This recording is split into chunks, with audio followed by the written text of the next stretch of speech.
Hoy, Pilipinas! Magandang araw po sa inyo, ka-coffee. Ayan, sa mga ka-coffee natin na nakikinig, nasan man po kayong panig ng daigdig, magandang araw po sa inyo, ka-coffee. Medyo masaya tayo ngayon dahil pinadalhan tayo ng presidente. Uy, ano to, ka-coffee? Naku, yung mga DDS sasabihin na naman, binayaran na si ka-coffee. Binayaran na ni Marcos, oh. Ito, may dumating ng envelope. Galing sa presidente, oh. Dalawa yan, oh. Mamaya, unbox natin. Actually, hindi ko pa nakikita yung laman nito, ka-coffee. Ayan, oh. May seal po yan ng Malacanang. Palasyo ng Malacanang. Sabi ng mga DDS, ayan na, ang bayad ni ka-coffee. Mula kay PBBM, may nababasa pa akong comment, oh. Bibigyan ng Rolex yan ni Tambaluslos daw. Ni House Speaker Martin Romualdez. Sana all. Yan yung mga bintang nila. O, ito, maiinggit na naman kayo ngayon.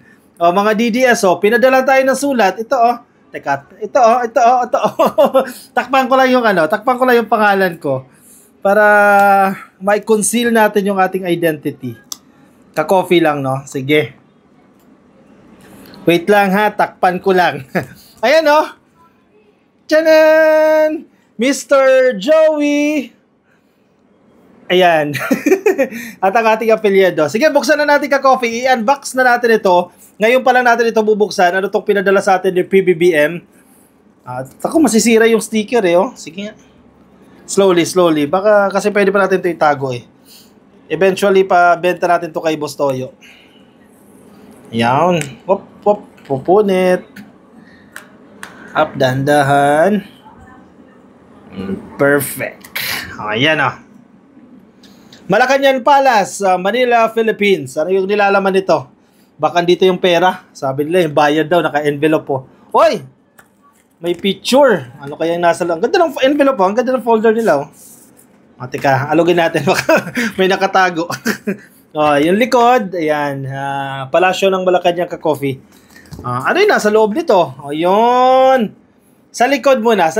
Malacanang Palace, Manila. Ang ganda ng tela niya. Ang ganda ng texture ng ng folder ng envelope, no? At sa harap, ang first family, makikita natin 'yan.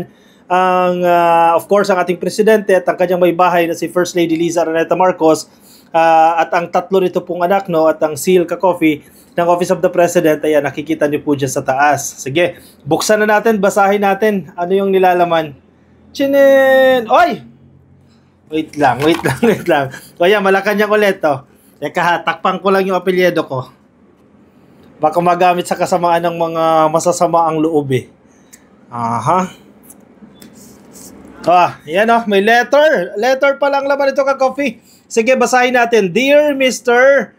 ka-coffee and family, ka-coffee.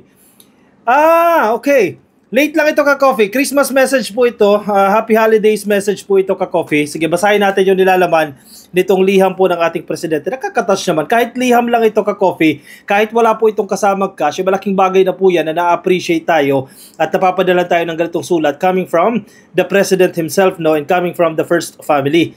Sige, basahin po natin yung nilalaman nito. May this holiday season bring us joy, peace, and hope. Medyo na-delay ito, ka-coffee, Medyo na-late ang dating nito. Pero ganun pa man, maligaya po tayo na makatanggap po muli ng ganitong liham, no? May this holiday season bring us joy, peace, and hope. As we gather with our loved ones during this season of giving, let us reflect on the blessings we share and the values that unite us as a nation. Hoy, tama. Ganda ng message, no? Together, let us continue to build a brighter future for all. Correct. Ako, committed ako, ka-coffee, sa ating presidente. Sabihin nila, bias yan si ka-coffee kay Marcos, Of course, committed tayo. Gusto natin gumanda ang Pilipinas at naniniwala tayo na kapag suportahan natin itong gobyerno, suportahan natin itong administrasyon, gaganda po ang Pilipinas. Yun din po ang sinasabi dito ng ating presidente, no? Let us reflect on the blessings we share and the values that unite us as a nation. Together, let us continue to build a brighter future for all. Correct. Para sa susunod na henerasyon, para sa sambayan ng Pilipino, let us work together. Ang problema kasi ng iba dyan, ayaw makipagtulungan sa gobyerno. Ayaw makipagtulungan kay PBBM dahil gusto nila, sila yung magdidikta. Sila yung nasa taas. Yan. Yan ang gusto nila. Tayo, irespeto natin yung ating leader. Hinaral yan ng 31 million Filipinos, irespeto natin yan. Diba? Kasi kung walang suporta ng taong bayan, hindi magsasaksid ang ating gobyerno. Pag bumagsak ang gobyerno, ano mangyayari sa atin? Diba? Kung hindi nyo pa panahon, maghintay kayo. Panahon ni PBBM mo, 6 na taon yan, irespeto natin yung desisyon ng taong bayan. Suportahan natin siya. And I think marami naman po sa mga Pilipino yung sumusuporta sa ating presidente at isa na po tayo dyan. Yung kanyang panawagan dito, sinasabi niya, together, let us continue to build a brighter future for all. Exactly. Kaisa po tayo ng presidente dito. Commitment po natin yan. Tutulong po tayo sa gobyerno, tutulong tayo sa administrasyon para sa mas magandang kinabukasan po ng ating mga kababayan. Happy Holidays! Ayan o. Yan po yung liham. Coming from President and Mrs. Ferdinand R. Marcos Jr. and family. Oy, galing pala sa pamilya Marcos ito ka-coffee. December 2024 po ang petsa niya. Na-delay lang tayo ng bahagya. Oy, ano pa yung kasama nitong pinadala sa atin ng presidente? Sige, ang ganda oh. Tira mo, oh. Di ba? Ito yung mga dapat tinatago, i-treasure ito ka-coffee. Simpleng simpleng gesture, pero malaking bagay po sa atin yan na sumusuporta sa gobyerno, sumusuporta sa ating administrasyon. Kahit kasi nararamdaman mo, at least natatouch tayo ka-coffee na pinapahalagahan din tayo at pinapasalamatan tayo ng First Family. Di ba? Ang ganda, sarap itago nito. Ayan, nilagyan ko lang ng sticker ka-coffee. Tatanggalin din natin yan later. No? May kasama pa po ito. Baka yun na yung sobre. Ang sinasabi nila, mas kasing laki nito ka-coffee. Ano yung kasama? Ito. 2025, yan, moving forward ka-coffee, 2025. Ito po ay isang heritage calendar. Sakto to Ang calendar kasi natin medyo maliit ka-coffee. Syempre, proud din tayo ng pagiging Pilipino. Ang calendar natin ay ganito kaliit, no? Binili natin ito sa Papi Melroti, no? Kasi fan tayo niyan. Ito, may bagong kalendaryo at heritage calendar. 'Di ba? Maganda rin ito kasi pinopromote ng ating presidente. Actually, hindi lang tayo binigyan ito ng ating presidente. Marami din, of course, na binigyan ng ganitong heritage calendar. Maganda rin ito dahil napopromote po yung ating kultura, napopromote yung ating heritage, yung magagandang attractions dito sa Pilipinas. Very good initiative ito ha. Sa likod may QR code ka-coffee. Pwede mong scan yan. www.museum.gov.ph. Sige, buksan na natin. Ano yung laman nitong heritage calendar?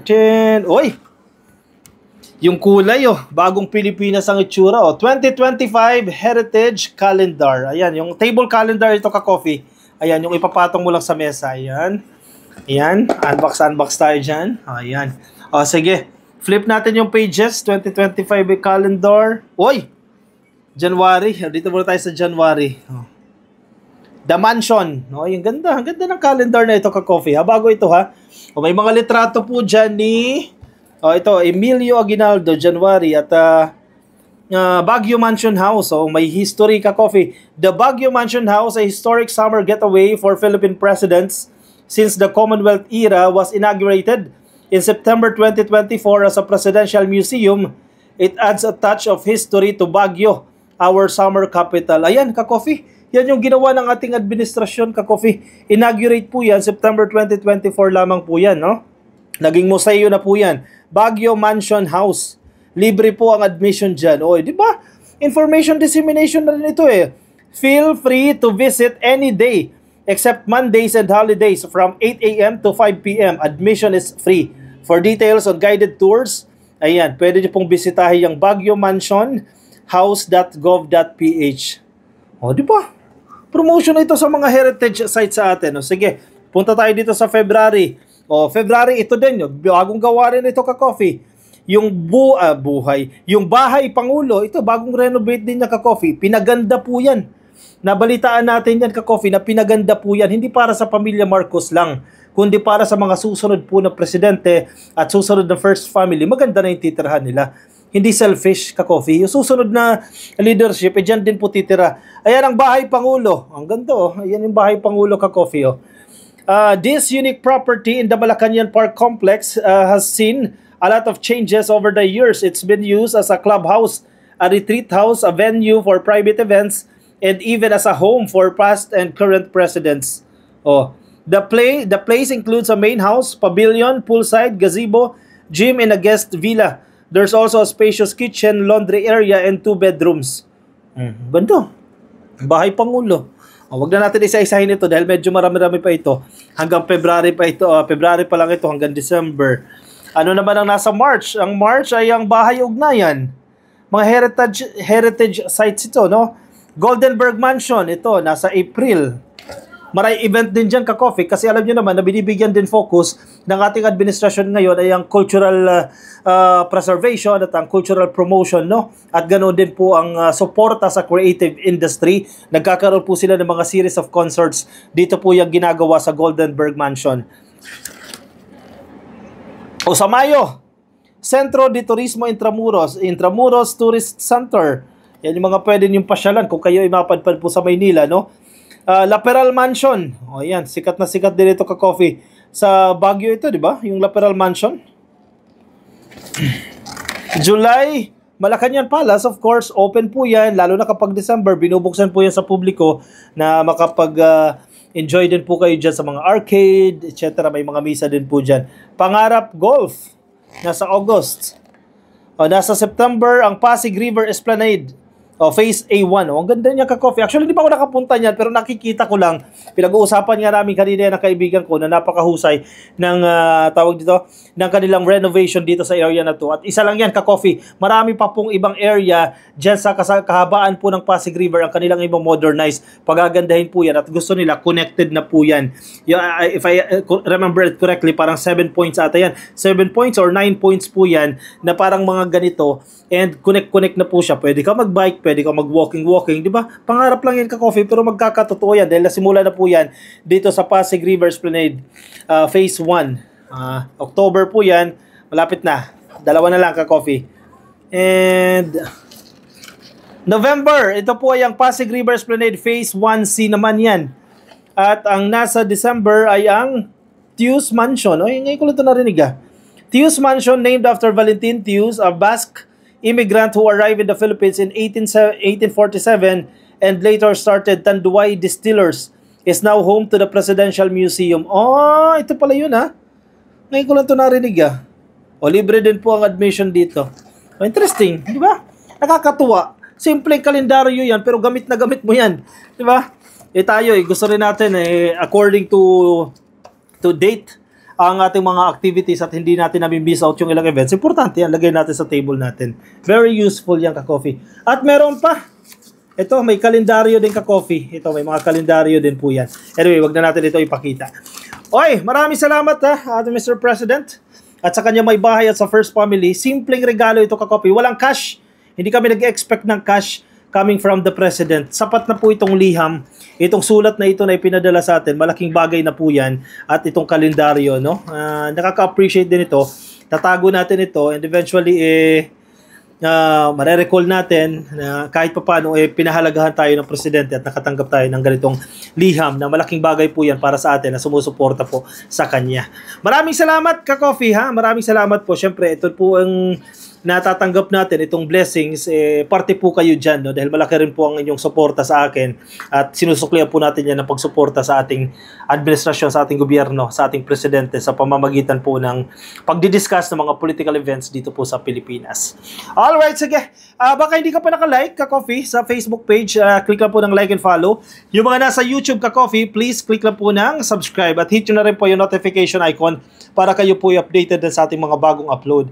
Maraming salamat sa inyo ka-coffee. Ingat po kayo, nasaan man po kayong panig ng daigdig at bye-bye ka-coffee.